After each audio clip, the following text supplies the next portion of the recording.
तबीयत ख़राब हुई थी। खाने के बाद उनको कुछ बदहज़मी हुई थी, खाना निगलने में मुश्किल हो रही थी। उसके बाद उनकी भूख भी ख़त्म हो गई और वज़न भी कम हुआ काफ़ी। तो अब वो तकरीबन तमाम कैफियत जो है वो बेहतर हो चुकी हैं, लेकिन वज़न अभी भी पूरा ठीक नहीं हुआ और अभी भी वो पूरी तरह खाना नहीं खा पा रहे।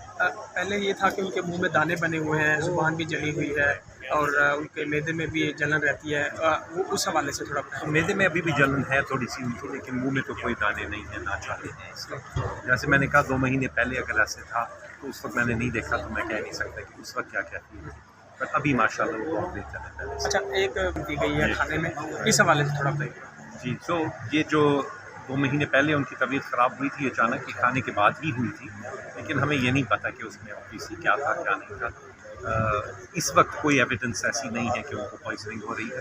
अगर इन द पास्ट कुछ हुआ है तो मैं कह नहीं सकता, लेकिन इसके बावजूद क्योंकि उनकी अभी भी तबीयत पूरी 100% ठीक नहीं हुई, तो मैंने रेकमेंड किया है कि कुछ खून के टेस्ट होने चाहिए उनके, और एक कैमरा टेस्ट होना चाहिए, मुंह के ज़रिए कैमरा डाल के खाने की नाली का और मैदे का अंदर से मुआयना करना चाहिए, जिसको गैस्ट्रोस्कोपी या एंडोस्कोपी कहते हैं।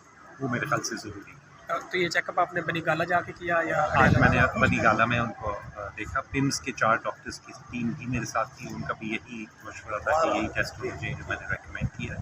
तो अब इंशाल्लाह इंतज़ामिया हमें बताएंगे कि कब ये पॉसिबल है। आखिरी बता दें, अब एक तो हम ये क्या, दूसरा ये बताएं कि अब कब तक आप देख रहे हैं कि उनकी रिकवरी हो जाएगी और प्रॉपर्ली सेट? मेरे ख्याल से बहुत हद तक तो उनकी रिकवरी हो चुकी है। ये थोड़े से बस सब सिम्टम्स रह गए हैं कि भूख ठीक नहीं लग रही। एंडोस्कोपी करके हम देख भी लेंगे कि अंदर कोई ज़ख़म या ऐसी कोई चीज़ ना बनी हो, अल्सर वगैरह ना हो, तेज़ाबियत की वजह से ना हो, जो मैदे में अपनी तेज़ाबियत होती है, और उसके मुताबिक फिर हम अप्रोप्रिएट मेडिकेशन या दवाई दे सकते हैं। तो इंशाल्लाह उससे ठीक हो जाएगा। Thank you so much sir.